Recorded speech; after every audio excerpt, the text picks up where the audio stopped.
Hey there, welcome back to Farmcraft, the long-awaited pond update. The pond leaks. Damn it. So I have a whole series of videos on building this pond. It's a pretty good series if you haven't seen it. There's lots of dozer work, lots of equipment repairs, work with the excavator, some great drone footage, and some really cool time-lapse.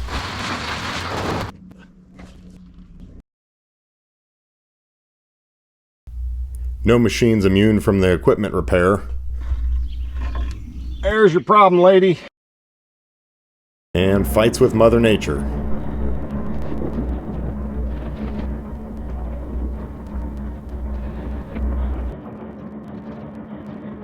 And some downright dangerous stunts. There's no one driving that dozer right now.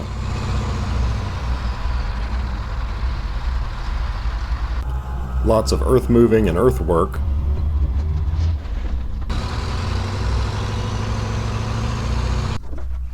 More equipment repair.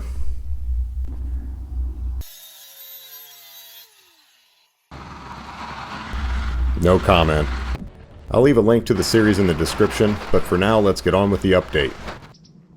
So yeah, you might recall when I was building it, about the elephant in the room is this pond gonna leak? I dug all the clay out of there. We didn't expect to be hitting rock. I mean, look, that bedrock is just right there. We thought there was gonna be 10 feet of clay for me to work with. We may end up having to line this pond. And that's what's going on. The dam is not leaking. The base of the pond is leaking. So in that rock somewhere, there's some cracks, some fissures, and all the water is just going down through that. It won't hold any water. We've had a lot of rain recently, and this is all the higher it is. So what do you do about that? You can line the base of the pond with bentonite clay. I could probably just bring regular clay from other areas of the property and line it. That would probably work. But that's a lot of work, a lot of expense, a lot of time. There's a company that makes a product for this. It's basically a plastic polymer that swells when it contacts water, and it swells slowly over time. So you need to put that over the entire area of the pond. It sinks down to the bottom, and then because the pond's leaking, it's going to get drawn into the cracks. It gets into those cracks and it swells. Now this stuff is safe. It doesn't harm fish, it doesn't harm wildlife, and it does break down over time, but it also attracts clay particles to it. So it ends up forming a permanent plug, even though the polymer itself is going to go away with time. At least that's what I'm told. And I did a lot of research on it. There's a lot of success stories with it. So I don't doubt that it works. It's not going to work in every case, but I think it's highly likely that it's going to work in this case. So I want to thank ShaleX Industries for providing their product, Damit, which is a perfect match for my channel. I love the name.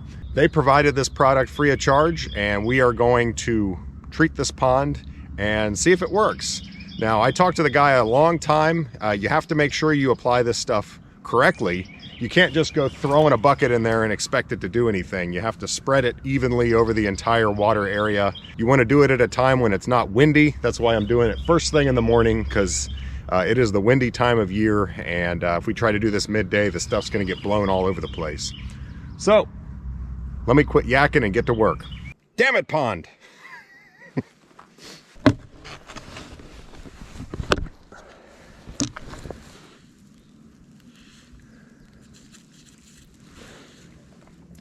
So I kind of think of this as Orbeez on steroids.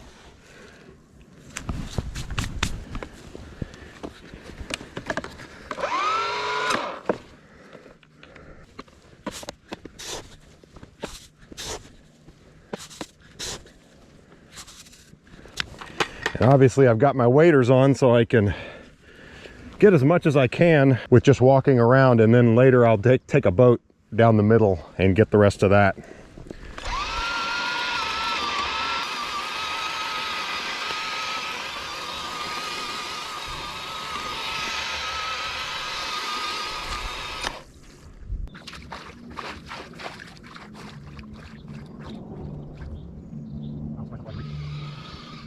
Wow, I'm surprised how far I can reach.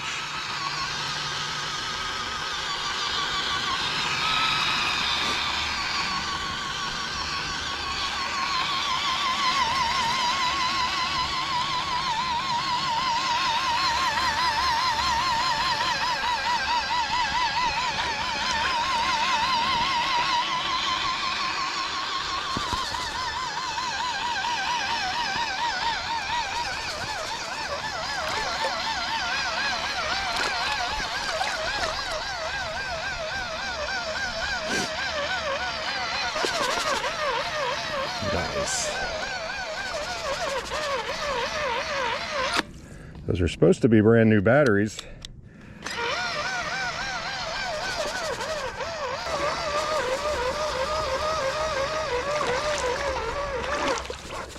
Oh, good grief. They're brand new batteries. Always something. So I tried new batteries in the spreader and it did not make any difference. But I don't think this thing's going to work. I think we're going to be doing this by hand. Unfortunately, the polymer is somehow jamming up its ability to spin, and the spreader is just not going to work. That is the best way to do it. You want as even a coat as possible. So I have a decision to make here. Do I try by hand, or do I delay and do this later? The problem is we're not going to get any rain for the next 10 days, and it's hard to find a time when it's not windy and it has recently rained. You want the pond as full as possible when you do this. It had to be the one thing that you don't have a spreader, do you?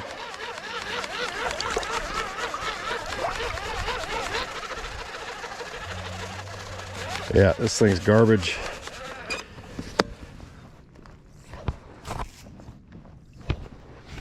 So I experimented with doing it by hand. Here I'm also using a scoop. I found I could do a slightly better job by hand, and I felt I was getting good even coverage. So I decided to proceed on. I'm just going to do the whole thing by hand.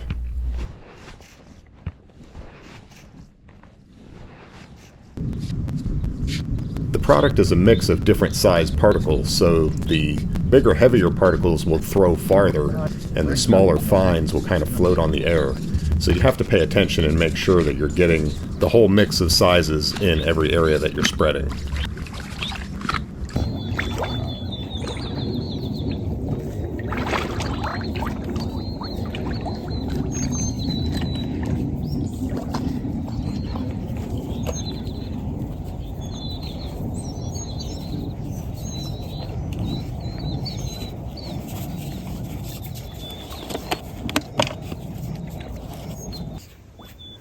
The wind will just hold off for a little longer, we'll be all right.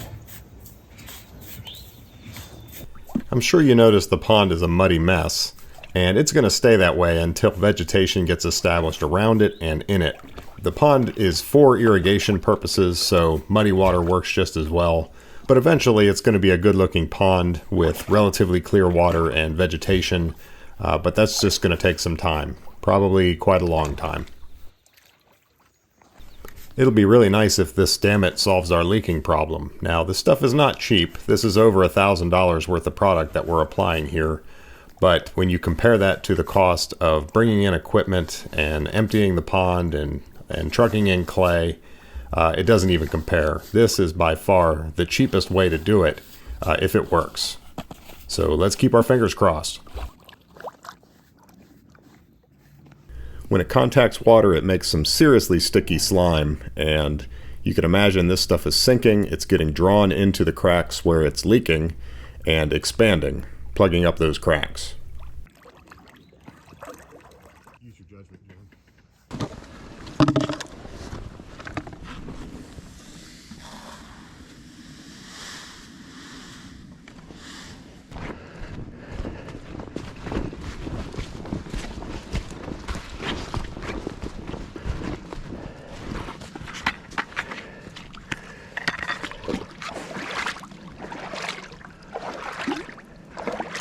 So especially since I'm doing this by hand, one of my strategies is to do the whole pond twice. Put a lighter coat on and then come back to that area later and do it again. And I think I really got a good coverage with a good mix of particle sizes doing it this way. The waders really saved the day because I could get most of the pond from the waders.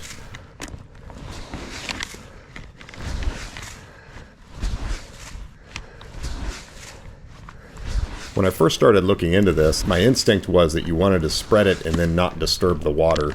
But that's actually not that important. When the particles fully hydrate, they sink, and when you disturb them with water, it makes them hydrate faster. So it looks like areas were missed, but it's sinking in those areas because you've stirred it up a little bit.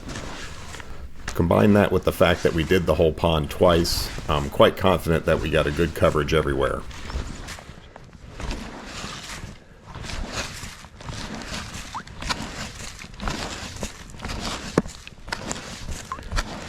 I don't need to go to the gym today.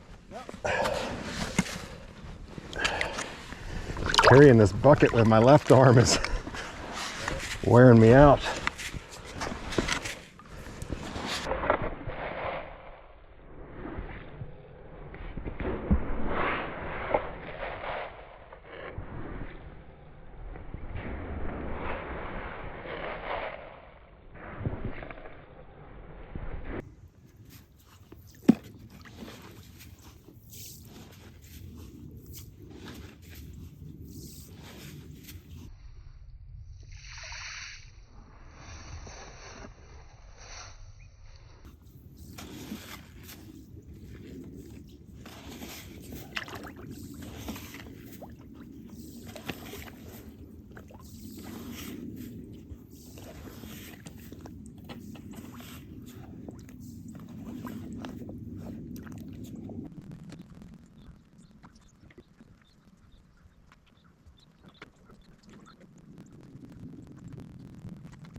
Coverage is looking pretty good.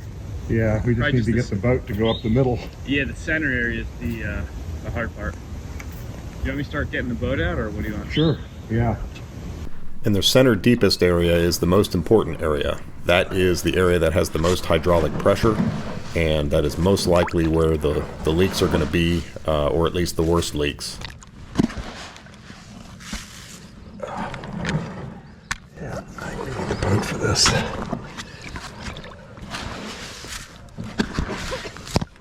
Uh-oh. Oh, it got deep quick.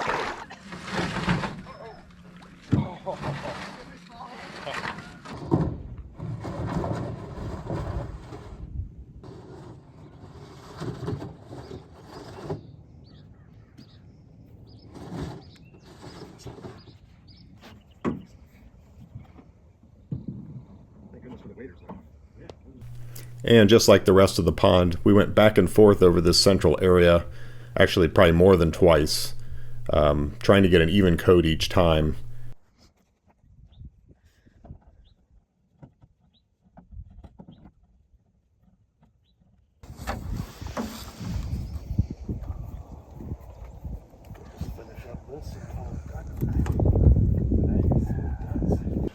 This is probably the stuff they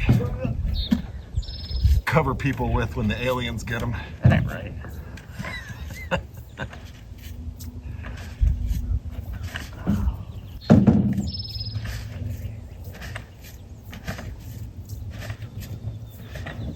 This is an area I most suspect of leaking. Yeah, like that.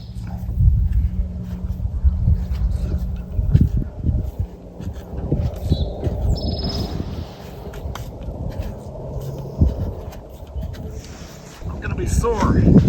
Damn it.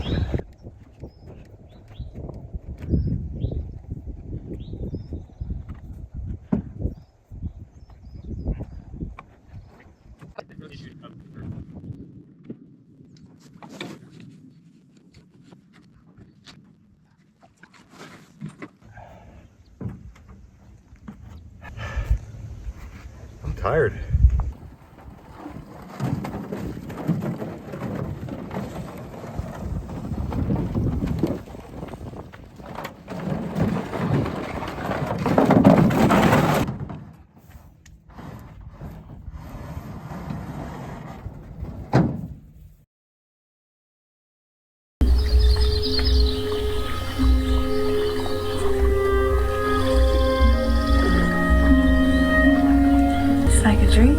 All right, guys, so it's been a week and the water line was right here, right when we finished. So it has dropped, you know, a couple inches maybe. And of course it hasn't rained, so there's been a fair amount of evaporation. But what I can say is that's a definite, like a significant improvement. It was dropping much faster than that. That is the amount that a ram pump could probably keep up with and keep this pond full. So I'm hopeful that this is going to be a good solution. Now, I'm sure the question's going to come up, what about all the areas you didn't treat? What if I have leaks in these areas around once the water gets up and it's dry? What if those are leaking? Well, that is a possibility. Usually the worst leaks are in the deepest areas of the pond, so those did get treated. And if you get those plugged up, oftentimes the pond will fill and you don't have an issue. If it's still leaking and you need to retreat, well then you retreat kind of that peripheral area that you didn't get on the first treatment. So that is an option. We'll just have to wait and see what it does.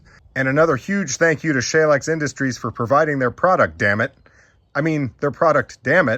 to help fix this pond. I really think this is gonna work. So that's it, guys, the long-awaited pond update. Not what you were hoping for, trust me, not me either. But it is what it is, and we'll get there in the end. It's just gonna take a little longer. If you guys like the video, don't forget to hit thumbs up. If you wanna go over to the store and check out some merch, we've got some new shirts over there. And I know today's video wasn't my typical stuff, but to make up for that, I'm gonna tell you that next week's video is the longest video I've ever put out, and it's one of the best ones. Lot of repair work, and it's a good one. It's a good one. So we'll see you next week.